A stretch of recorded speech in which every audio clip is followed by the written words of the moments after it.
मेरा मानना है कि हम सब लोग माननीय प्रधानमंत्री जी के आह्वान के बाद हम सब लोग ही बात कर रहे हैं कि भारत को 2047 तक विकसित देश बनाना है। जब हमारे स्वतंत्रता संग्राम सेनानी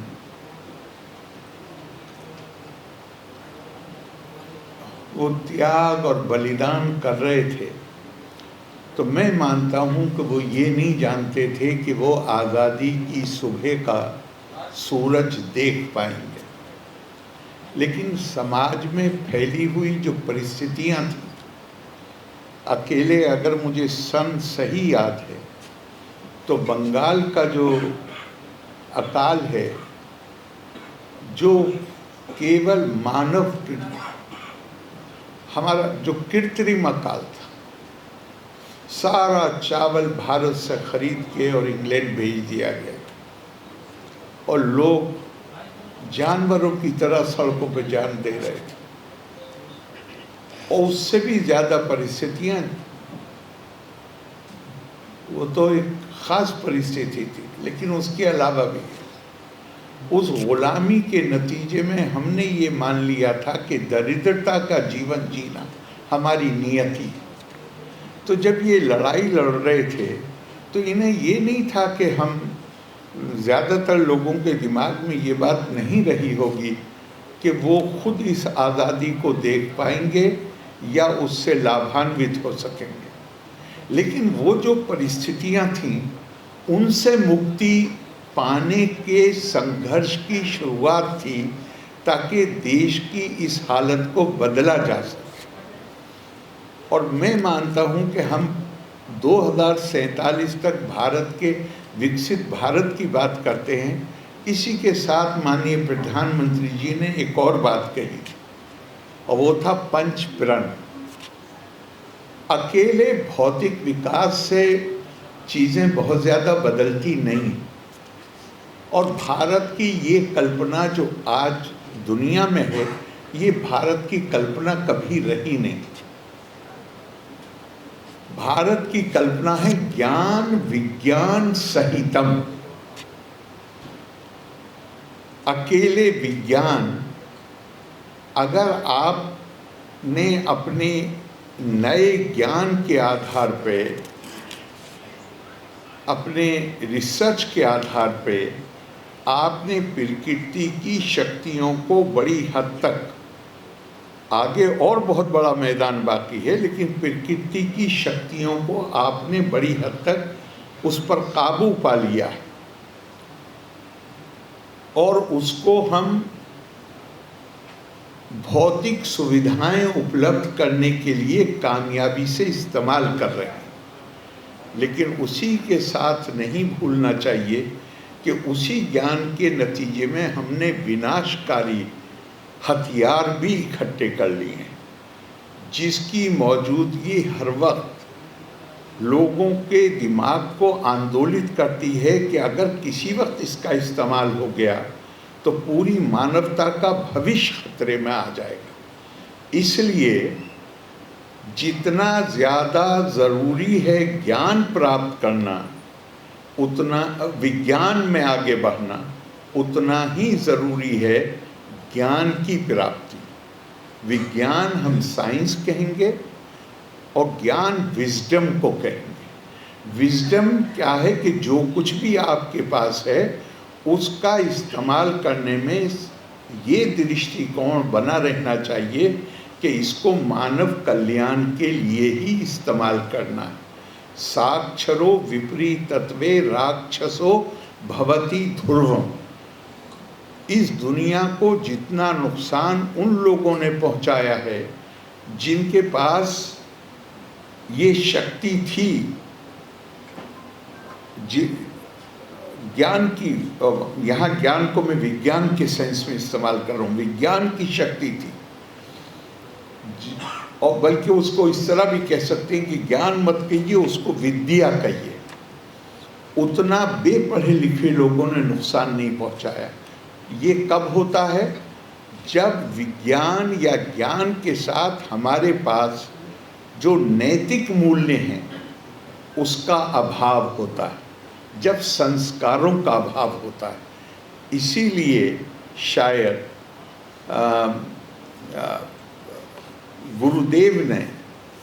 गुरुदेव रविंद्रनाथ टैगोर ने अपने एक लेख में उन्होंने लिखा कि मैं भारत से अगाध प्रेम करता हूँ, इसलिए नहीं कि मैं भूगोल की मूर्ति बनाकर उसकी उपासना करना चाहता हूँ, ना इसलिए कि मेरा ये सौभाग्य है कि मैंने भारत भूमि में जन्म लिया है, बल्कि मेरे प्रेम का कारण ये है कि ये वो भूमि है जिसने अपनी संतान की चैतन्य आत्मा से जो जीवंत शब्द निकले उनको विषमतम परिस्थितियों में भी सुरक्षित रखा। और उसके आगे उन्होंने कोट किया, सत्यम ज्ञानम अनंतम ब्रह्मा शांतम शिवम अद्वैतम। वो ज्ञान, जो ज्ञान हमें ये बताता है कि सामने से नजर आने वाली विविधता, इसको हमें स्वीकार करना है, इसका हमें आदर करना है, लेकिन यहाँ रुकना नहीं है, अपने अंदर उस क्षमता का विकास करना है जहाँ सामने से नजर आने वाली विविधता, बहुधा अनेकता के पीछे छुपी हुई एक आत्मा को हम देख सकें, उसको महसूस कर सकें, और मानवता की जो पीड़ा है, मानवता का जो दर्द है, उसको अपने अंदर महसूस कर सकें। तो विकास, वास्तव में विकास का मतलब, प्रगति का मतलब ही ये है कि विज्ञान और ज्ञान, विद्या, वो दोनों साथ साथ विकसित हों। और मैं इसको ख़त्म करूँगा, चूँकि आपका इंटरैक्टिव सेशन है, ये समझाने के लिए कि विद्या, ज्ञान का क्या मतलब है,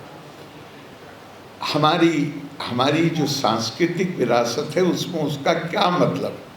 तो उसके लिए बेहतरीन है वाल्मीकि जी की 2 लाइनें, जहाँ वो कहते हैं कि वन गमन की रात को छोटे भाई लक्ष्मण ने का गुस्सा सीमा पार कर गया, अपने पिता को बुरा भला कहने लगे। भगवान राम खामोशी से सुनते रहे, वो कहते रहे कि परिवार पर आई विपत्तियों के लिए हमारे पिता जिम्मेदार हैं। वो सुनते रहे, और जब ये इन्होंने गुस्सा निकाल लिया तो उन्होंने 2 लाइनें कहीं, दहो मिति या बुद्धिर विद्या सापिर की तथा नाहम देहश्ची दातमेत बुद्धि विद्येते बन्नित। लक्ष्मण, तुम इसलिए गुस्सा हो क्योंकि तुम ये समझते हो कि तुम्हारा ये शरीर हो, और शरीर को अब राजमहल के सुविधाएं छोड़कर जंगल की कठिनाइयों का सामना करना पड़ेगा। तुम्हें अब वो खाना नहीं मिलेगा, वो परिधान नहीं मिलेगा, वो निवास नहीं मिलेगा जिसके तुम आदी हो, पर ये सब कुछ दिक्कतें शरीर को आएंगी जिस दिन तुम ये जान लोगे कि तुम ये शरीर नहीं बल्कि आत्मा हो, तो फिर तुम इससे ऊपर उठ जाओगे और फिर तुम्हारा ये गुस्सा किसी अर्थहीन हो जाएगा। तो मैं ये मानता हूँ कि दूसरी चीज़ का, और एक मैं व्यवहारिक तौर पे भी एक मिसाल दे दूँ तो गलत नहीं होगा। एक 9 साल की बच्ची, उसको शाम को अपहरण किया जाता है, उसका बलात्कार होता है उसके साथ, अगले दिन सुबह को और उसका गला काटा जाता है, और वो जब उसे होश आता है तो अगले दिन सुबह को सरकती हुई खेत के बाहर आती है। 4 दिन अपने ज़िले के अस्पताल में रहती है। 5वें दिन उसको वहाँ पे सुविधाएं उपलब्ध ना हो होने के कारण पटना भेजा जाता है। और विस्तार में मैं नहीं जाऊँगा, उसको बहुत बहुत दर्दनाक कहानी। कुल मिला के ये है कि अगले दिन सुबह पटना पहुंचने पर गलत वार्ड में भर्ती, उसकी मृत्यु हो जाती। क्या हमने समाज में कोई, मतलब क्या हमारी संवेदनशीलता है? हमने उस पर हमने कोई पीड़ा महसूस की? और दूसरी तरफ यहाँ मैं आपसे मुताल्लिक एक बात और कहूँगा, फिर ख़त्म करूँगा। मेरे ख्याल से $24,000 देने की ज़रूरत नहीं। अगर सिर्फ एक बात तय कर लें चैनल वाले कि खुद से खबर नहीं बनाएंगे, फैक्ट की ज़रूरत नहीं। मुझे USI जो भारत का सबसे बड़ा डिफेंस का थिंक टैंक है, वहाँ पे उनका एनुअल इवेंट होता है, major general HC Sinha memorial lecture, साल में एक ही बार होता है। उन्होंने मुझे आमंत्रित किया। एक दिन पहले पता चला कि एयर इंडिया की फ़्लाइट कैंसिल हो गई। मैं ये रिस्क नहीं लेना चाहता था कि जहाँ 10:30 बजे सुबह मुझे बोलना है, वहाँ मैं सुबह 7 बजे की फ़्लाइट लूँ। तो मुझे एक दिन पहले ही जाना था ज़रूरी तौर पर। तो जब कैंसिल हो गई शाम की इस फ़्लाइट, तो मैंने 4 बजे की फ़्लाइट, जो एक यहाँ से पटना से दिल्ली जाती, वो ली और यहाँ मीडिया में चल गया कि साहब, गवर्नर साहब ने अपने सब प्रोग्राम कैंसिल करके उनको दिल्ली बुलाया गया है और कोई बड़ी ख़ास बात है, और उन्होंने कोई भाषण ऐसा दिया था जिसमें उन्होंने केंद्र की सरकार और राज्य सरकार को कटहरे में खड़ा कर दिया था।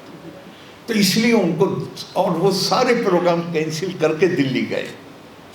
फिर वो इस हद तक मत जाइए, कुछ तो होना चाहिए, धुआं तो थोड़ा सा नज़र आना चाहिए ये बताने के लिए कि आग लगी हुई। जहाँ कुछ भी ना हो तो मेरे ख्याल से कोई $24,000 मत दीजिए। हाँ, बस ये तय करिए कि हम अपने मन से खबरें नहीं बनाएंगे, तो फिर ये ठीक ठाक चलेगा। लोका समस्ता सुखिनो भवन्तु। धन्यवाद। जय हिंद।